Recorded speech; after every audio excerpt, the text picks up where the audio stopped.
This is our statistics final exam project. Our hypothesis. Since our school is considering the implementation of a one-to-one computing initiative, we surveyed students at MFL Marmac High School. We asked them if they opposed the one-to-one computing initiative. Before conducting the survey, we hypothesized that less than 40% of students would oppose this initiative. For the sample size, we used this equation right here to determine the appropriate sample size, and we decided to use confidence level of 95%, so we used a 0.05 margin of error and a z-score of 1.645. The sample percentage, or p-hat, used was 0.5. After using the equation, we found out we needed a size of 271 students, and this was not feasible because of the small number of students in our high school, so our teacher told us to survey between 75 and 100 students. The sampling process, to ensure we obtained a simple random sample, we drew 5 names out of a hat containing the names of high school advisors.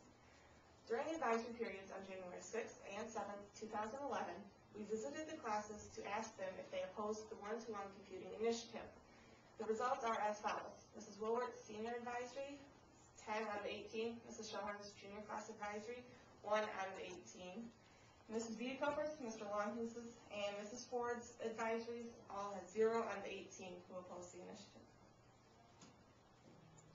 Confounding variables. Confounding variables are factors which possibly alter the results of a survey. A few of them are many underclassmen participated in the survey. One reason for their support may have been their experiences in classes where technology is taught or is already used daily. Seniors express stronger opinions because they are more educated about the program. This excess knowledge came from attending school board meetings where one-to-one was discussed. The claim of our hypothesis was less than 40% of the high school students at MFL Marmac opposed the one-to-one computing initiative. Opposite of the claim, at least 40% of the high school students at MFL Marmac opposed the one-to-one computing initiative. The importance of stating the claim. First, we need to state the claim clearly so we know the specific hypothesis we are testing. We need to answer the questions, what are we testing, and what value should we use to test this claim? Second, we must be reminded of the claim in order to identify our null and alternate hypotheses. Third, we should present both possibilities. To include both sides of our claim, we must state the probability of less than 40% and greater than or equal to 40%. Our hypothesis is the null hypothesis must include an equal sign. So HO, P is greater than or equal to 0.40. The null hypothesis is the percentage of students who oppose the one-to-one computed initiative is greater than or equal to 40%. The alternate hypothesis, which is our claim, H1, which is P is less than or equal to 0.40. The alternate hypothesis is less than 40% of the high school students oppose the one-to-one computing initiative. Testing the hypotheses. When we test the claim, we are testing to see if the null hypothesis is true.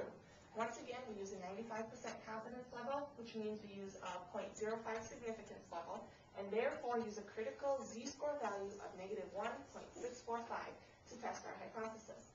Next, we draw a normal distribution curve and place the -1.645 value on it. We shade the area to the right of that value because our null hypothesis asks us to look for values greater than or equal to this number.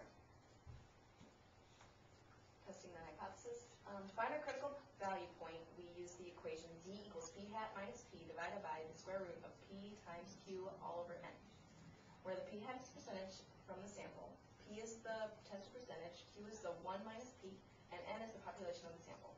In our sample, p hat equals 11 divided by 87, which is roughly 0.1264. P equals 0.40, Q equals 6.0, and N was 87. So if we put it all together, we get Z equals 0.1264 minus 0.40 divided by the square root of 0.40 times 0.60 divided by 87. And this roughly equals -5.2092. So before we figured out that the critical value was -5.2092. Now we're going to place this number on our curve. If it lands in the shaded area, the null hypothesis is supported. But if it lands outside of the shaded area, that means our alternate hypothesis is supported. Since -5.2092 9.2 lands outside of the shaded region, our null hypothesis is rejected. So our conclusion is that our claim that alternate hypothesis is supported by our test. Less than 40% of students oppose the one-to-one computing initiative. In the end,